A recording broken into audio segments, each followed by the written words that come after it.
Hey there, welcome to the DFS Build NFL edition. Actually, Thursday Night Football edition. We got the Eagles hosting the Commanders in a surprisingly massive NFC East battle for first place. I think the Commanders are 7-3, the Eagles are 7-2. So whoever wins this game has full possession of first place, and the Cowboys and Giants are dead. So yeah, pretty massive game on a short week. Obviously, you would imagine things would favor Philly here. And they do come in as a 4-point favorite in a pretty nice game with a 48.5 game total. So probably can expect points, probably can expect a good game. So it should be fun for, DFS purposes. If this video helps you out in any way, please smash that like button. Let's get it up to 20 likes if we can. And also subscribe to the channel if you like these videos, if you watch these videos, if you want free advice for every DFS slate. We do NFL and NBA. Follow us, subscribe, so you get alerted to these videos.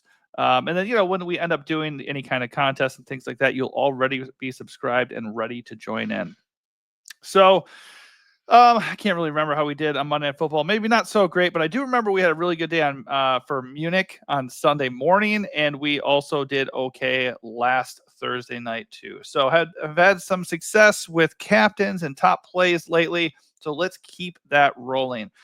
The way I like to work is just look at the ownership in the captain slot when it's available. It is there over at Roto Grinders right now. I don't know how much we can fully trust it this early, just because it's 9 a.m. Central, the day of the game, but it is there and we can work off of it the best we can. So far, it looks pretty logical to me. Jalen Hurts and Saquon Barkley are the two highest owned captains, and Jaden Daniels is third. Anybody disagree with that? I don't think anybody will. So you can play all those guys however you want. I'm not going to waste any time on them. They're absolute smash plays. In theory, Washington offers the better matchup. They're the road team. On the year, they've been worse against quarterbacks and wide receivers than the Eagles have. But honestly, both these defenses have been playing better in general. The game total and the magnitude of the game makes me think that the defense and matchup thing will be mostly a non-issue.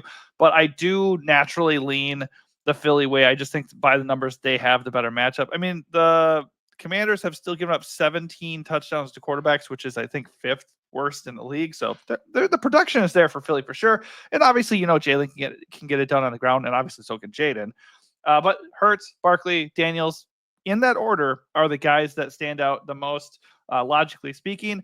But if we're looking to get creative in the captain spot right away, Jaden Daniels, I think, is the most compelling play if he's going to be the third most owned option on the slate. Seriously, if 34% of the ownership in captain slot is going to be going over to the Eagles, I have no worries or no issues going against the grain and hoping this game stays close and Jaden Daniels ends up being a huge reason why. That said, let's move away from the chalk a little bit. All three of those guys, if we want to, can slide them right over into the flex and we will still get exposure to their awesome games. But honestly, if Terry McLaurin and A.J. Brown and Devontae Smith are all going to be under 10% owned, and possibly one of them, I would imagine, ends up being closer to 5% owned, just the way these things end up working out, that's where I want to live on this slate. So Hurts, Barkley, Daniels all look great. No doubt about it. I want exposure to them if I'm rolling out 150 lineups or something like that. If I'm building a single entry, you'll just have to make that decision. But for me, if I'm doing a single entry or limited lineups, I want to just take a hard stance right away. And I think it's going to be, right now, it's going to be A.J. Brown. He's got the third best projection of the slate. And he's coming in with the fifth most ownership in the captain, A.J. Brown.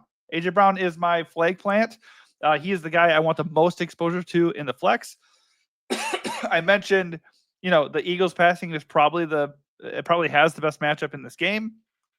A.J. Brown has been kind of quiet by his standards. He hasn't had over 20 fantasy points in the end of his last 4 games. First 2 games of the year, 25 plus fantasy points. So he's still been good, 13 plus fantasy points in 3 of his last 4, over 18 fantasy points in 2 of his last 4. So, we know he can get it done. I expect a huge game here. So, A.J. Brown is my favorite captain of this slate. But right behind him, Terry McLaurin and Devontae Smith are guys with, big usage, nice target share, and they can get it done. And they also end up being, 2 of the better projecting plays of the entire slate. So, we want exposure. There's so many good plays. We want exposure to these guys a lot. A.J. Brown is my number 1 play, but Hurts, Barkley, Daniels, McLaurin, A.J. Brown, and Devontae Smith need to be in your lineups to some degree.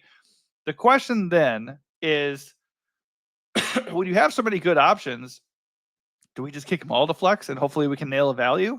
Or are we overlooking somebody like Brian Robinson Jr. or Dallas Goedert? It's possible. So let's talk about those guys a little bit too. So Brian Robinson Jr. missed last week. I think that might be the only game he missed. He missed last 2 games. Does not have a massive ceiling. He only has 1 game on the year over 20 fantasy points. The matchup with the Eagles is not great.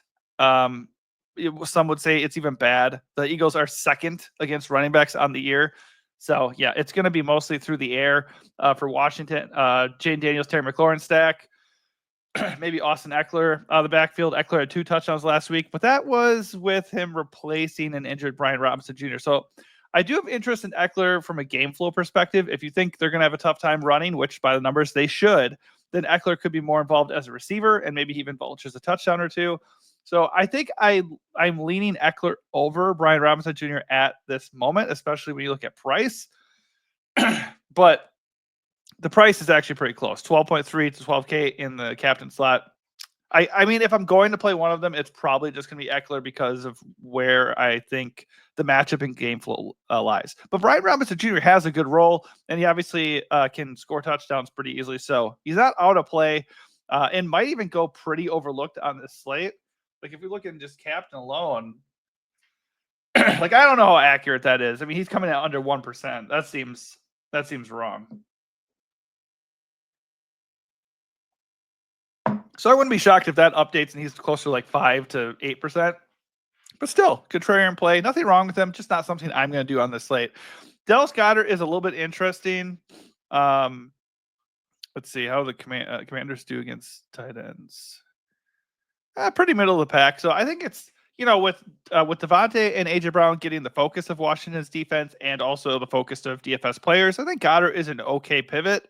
Not somebody I really want to captain. His best game of the year came when AJ Brown was out. I think Devontae even got knocked out of that game against the Saints. He had 30 fantasy points on 11 targets. He has not had more than 8 targets in any other game, and he's only had more than 5 targets in one other game. So just the ceiling and floor is not amazing for the price you're paying. I think Goddard's an okay GPP play because you just never know. Football is a high variance sport. Just not a priority for me. If I want to get different, though, I think Noah Brown is really interesting. He played 87% of the snaps last week. Obviously, the Commanders probably have to throw here. He's had 11 plus fantasy points in 2 of his last 3 games, 6 plus targets in each of his last 3 games. He's been fairly involved. He's the number 2 guy for Washington at wide receiver right now. So if you don't want to play Terry, or you just want to get different in a hurry and you want to have Jaden in the flex, I think Noah Brown is a really interesting tournament captain play. And if you don't want to play him in the captain, because obviously, the floor is there. He only had 6 fantasy points last week. Then you could just play him in the flex. I think he's a really solid flex play. I think, what's his price? 6.2. That's not bad for him at the flex at all. You're still paying money, 9.3K at captain. So it's not like it's cheap. But I think he's a little interesting in tournaments.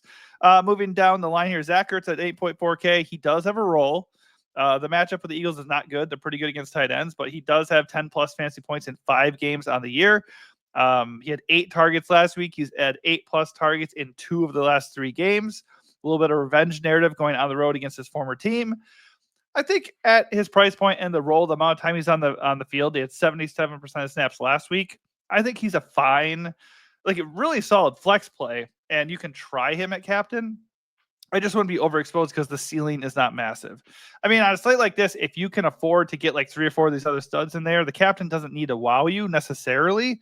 So if Ertz can get 12 to 15 fantasy points, I think that might be good enough. It's just, in general, the ceiling is not really there. Jahan Dotson is a little bit interesting. The Commanders after Noah Brown and Terry McLaurin are kind of just, I'm sorry, he's not on the Commanders anymore. He's on the Eagles. That's why he's interesting, because he's going on the road and facing his former team. A little bit of revenge narrative there. Obviously, he's third fiddle for Philly's passing game as far as wide receivers go. Technically speaking, he's even behind Dallas Goedert, maybe even behind Saquon Barkley. So he's really not a priority for them, but could they get him involved or look to him to see if he can help out against his former team? Absolutely, they could. So I would not be that shocked if he pops off a little bit. I don't mind him at all. 6K in the flex. Would not have high exposure, but I think a few hits on Dotson is worthwhile. And in the flex, what is he? 4K in the flex. That's a fine price for, the risk reward here. He's not done much, does not have a single game over 5 fantasy points, but if he were to blow up, wouldn't you think this is the spot? I would imagine so. So I think he's fine. He's no better, no worse than Olmai Zacchaeus or Diami Brown or Luke McCaffrey. Those guys are just cheaper. Like, all those guys are splitting the time at wide receiver in Washington. They're very much behind Terry and Noah Brown, but in-game injuries do happen. Random big plays can happen. Anybody can score a touchdown. So I think my favorite of that next 3-pack of value wide receivers, and you can throw in Johnny Wilson in there too, because he did score a touchdown last week. It's going to be Luke McCaffrey, though, just an athletic guy, and he's only 1.8K in the captain, obviously much cheaper in the flex. Probably one of my favorite flex plays, just because he's going to see about 30% of the snaps. And especially if they're trailing, he could be a little bit more involved than usual. 2+ targets in 2 of the last 3 games. It's not amazing, but at 1.8K, you have a talented athletic guy who can make big plays and has a big frame for the red zone too. So I think it's an okay try. I would probably ignore the Will Shipley value. People might end up being on him because he had 9 carries for 34 yards last week, but that was in a 34-6 win. 4 games ago, he had 8 carries as well against the Giants. That was a 28-3 win. If you think this game is going to blow out, sure, Shipley could be involved in at 600K in the captain, and then 300 in the flex. He would be in play, but I don't think it's going to blow out. So I want nothing to do with Will Shipley here. As far as just really good values, I'm not seeing much else that stands out. If we want to punt down, Grant Calcaterra, his role is pretty much gone now that Goddard is back. 1 target, no catches last week. That's about what you can expect. He did pretty well with Goddard out, though, so you could take a chance on him at a very, very cheap price in the flex. Would not captain him, but I think as a flex, he's okay. Still prefer Luke McCaffrey there. I mentioned Diami Brown and Johnny Wilson. Okay, flex punts, not really captain plays. The Washington the running backs, Jeremy McNichols and Rodriguez, they're just not going to see enough work with Brian Johnson back. They're cheap enough to use in the flex because really, when you're looking for punts in the flex, you just want somebody who has is on the field a good amount. So they have a reasonably decent chance to actually get targets or touches in some manner. And maybe they just can score a touchdown and you can get 7 to 10 fantasy points from them in one play. And then you don't need to see them for the rest of the day. And that will do. I don't know how likely it is for any of those guys. Honestly, none of them project as safe value plays whatsoever. But they're all in play because they're all very similar. So I would just look to the cheaper options that make reasonable sense. And to me, on this slate, that's probably going to be Luke McCaffrey because he's only 1.2K in the flex. And probably the most stable flex value is going to be Dotson. He's 4K flat. He does play a good deal, and there's the revenge narrative. So there's definitely reason for Philly to try to get him involved, and he will be highly motivated as well. Looking just back up at the flex position to see who's kind of going overlooked. We know the kickers are very alive and well when it comes to Thursday Night Football. So Austin Seibert, I think actually, let me double check his status. I think he's out actually. Yep, Austin Seibert is out. So in his place, I think is Zane Gonzalez. Well, he reverted to the practice squad last week, so he should be back in. He had 11 fantasy points against the Steelers, so he should be able to go there. Where's his? Looking for his price here. He's probably not projecting because they didn't update it for Seibert being out. But anyways, he's the same price as Seibert. Probably going to project about the same. So I have interest. He looks like a fine play. The kickers are always in play. It's a short week. Things just don't always go quite the same as you expect on a short week. So they both look good. Jake Elliott's going to carry way more ownership. He's the safer play. But it's entirely possible the Washington offense has a lot of success moving the ball, but they just stall with it being a road game and everything. So I think I prefer Zane Gonzalez to get $600 in savings, but yet a similar projection and less ownership. Yeah, I'm not really seeing much else. I think the other thing would be defense. So it is a game with a decent total, but it's also a divisional game on a short week. So it is entirely possible this game does not live up to the expectations. It's entirely possible the Eagles just blow the Commanders out or vice versa. Both these teams have blown out teams a few times on the year, and they're certainly capable of doing that again. So I don't think that's the way I'm going to play it, and I don't think that's what happens, but you definitely can take that approach because both defenses are projecting for under 20% ownership. So in a lineup here there, you can definitely captain one of these defenses, or you can pair them together, or you can play them in the flex. I think they're more viable than usual. And honestly, my general approach to defense, if I'm rolling out a lot of lineups, is going to be, where's the ownership at? If they're like way over 20% owned, I'm going to do a full fade and just bank on the game being a good game, or at least enough points being on the board and no defensive touchdowns so I don't get burned. But if they're going to be completely overlooked, yeah, we can definitely consider them and try to exploit that ownership a little bit more than we normally would. In a single entry, though, with a game with a high total and so much on the line and so much offensive potential, I'm not playing the defenses. All right, so to wrap things up, we definitely want exposure to Jalen Hurts, Jaden Daniels, Saquon Barkley, all these studs, A.J. Brown, Terry McLaurin, Devontae Smith. I don't really see Brian Robinson Jr. as a major priority. I'm not super excited about Dallas Goedert. While I want to captain all the guys that I just mentioned, I think the most appealing captain right now is A.J. Brown. Right behind him, Terry McLaurin and Devontae Smith are also very interesting tournament captains. These guys are all, they have stud potential, and they're projecting decently. A.J. Brown projecting very well, and they are not garnering nearly the ownership that Hurts, Daniels, and Saquon are getting. And if you want to go deeper, I mentioned Noah Brown, and then there's the Dotson Revenge. Those guys are also interesting, good flex plays and interesting captain options for GPPs as well. All right, that is going to do it for me. Hopefully this process, helps point you to some plays that maybe you weren't considering, or helps double down on players that you did like. And then you could kind of factor in the ownership angle and start to look for ways you can, get leverage against the field when it comes to what most of the other people you're going up against are playing. All right, hopefully that helps you out. Thanks for watching, and good luck.